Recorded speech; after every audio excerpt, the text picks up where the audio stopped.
Hello YouTube, I'm David with the David West channel.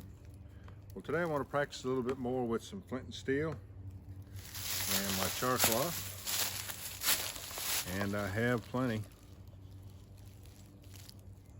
Now, if you want to keep the moisture out of it, you'll want to keep it sealed up and not expose it to the outside atmosphere, to the humidity any more than you have to. But I don't believe in practicing with ideal materials all the time, so if I don't one strike ignite it, that's all right. Let me tell you a story that happened to me at Walmart last night. I'd finished my shopping at Walmart and I was coming back out the door, and I was like 5 feet away from the door, and I heard somebody say, "Sir, sir," and I looked around. I couldn't see the lady that was calling "sir, sir," so I went on out the door. And next thing, I hear a commotion, and there's a Walmart employee trying to stop another man from leaving the store. And I couldn't figure out the man trying to leave the store. He broke loose, cussed him, and said, "Get off of me," and started walking down the sidewalk. And that's when I got a good look at the guy, and you could see there was something wrong with him. He was high on drugs. He was zombied out or something. He had a backpack on, carrying another backpack, and in the same hand that he was carrying the backpack, he had an unopened machete. So of course I realized he must have just stole it, walked out of the store. And so I kind of was waiting for a Walmart employee to attack him and tackle him down to the ground, but they just let him go. Well, over at the other entrance, there's a cop that's been staying, a cruiser car that's been staying out at that entrance ever since this coronavirus thing happened.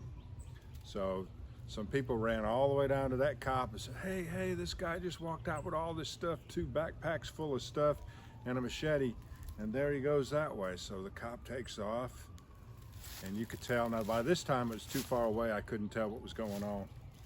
But you know, you see the blue lights come on, and you see the cop car paralleling the guy, and then the car stopped, the cop got out, and the last thing I saw was the 2 of them pushing at each other. I guess the cop's trying to grab this guy, and he's pushing away.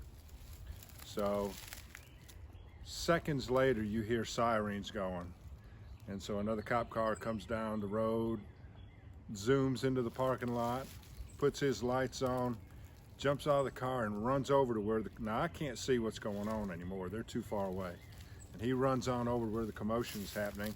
And of course, probably 50 people in Walmart have stopped, and they're looking over in that direction trying to see what's going on. So I started to leave, and I heard another cop coming down the road, and before he turned in, he turned his siren off, and he never really turned into Walmart. So I can imagine those 2 must have radioed him and said, "We have it under control, we have him in handcuffs," whatever. But this guy, man, he must have known that people would be after. Now, mind you, he's on drugs, he's not thinking clearly. But if he was thinking clearly, he should have known that people would be following him, the cops would be called. But no, he just took off walking through the parking lot. He could have opened up that machete and started slashing at people. So a little bit of drama there. There's a lot of that kind of activity and drama and stuff happening at this particular Walmart that we go to. We're going to start going to one that's a little further up the road, maybe 5 minutes farther up the road, 5 or 10 minutes further up the road. You never hear of any criminal activity up that way. So crazy.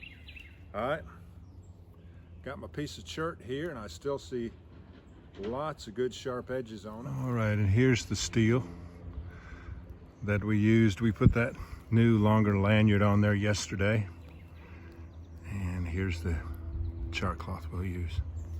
Let me show you, give you a close-up of the chert we'll be using. I bought this chert probably 2 years ago now at the flea market. It was 6 pieces. I mean, they were about 4 times bigger than this. 6 pieces for $5. And boy, I've used it a lot too. Let's go ahead and see if we can make a fire out of these leaves off the ground.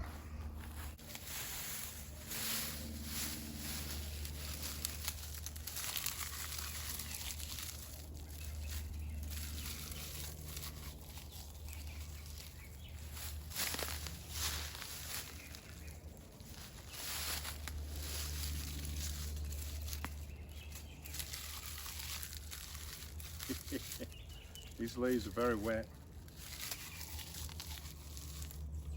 but I think the char cloth will fire them up.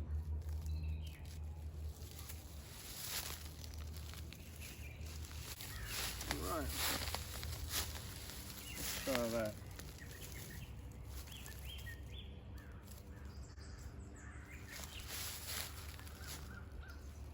We'll tear it in half. Line these threads up, one over the other. Find a good sharp place on this stone here, this piece of chert. Like is right here. Put it right on the edge. Now, if my chert wasn't at a 90-degree angle, I'd go ahead and turn this up. If it was flat, I'd turn this up at an angle like this, but of course, the stone's going to be in the way, so I have to do it straight up and down. But if you've got a thin piece of chert or flint, quartz, very thin, you'll want to cock it at an angle as much as possible. It was actually ignited the first time I did it.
All right, y'all. I got a little bit more drama to share with you also. This morning when I was trying to cut the grass with that riding lawnmower, let me just, oh, here comes the mailman up the driveway.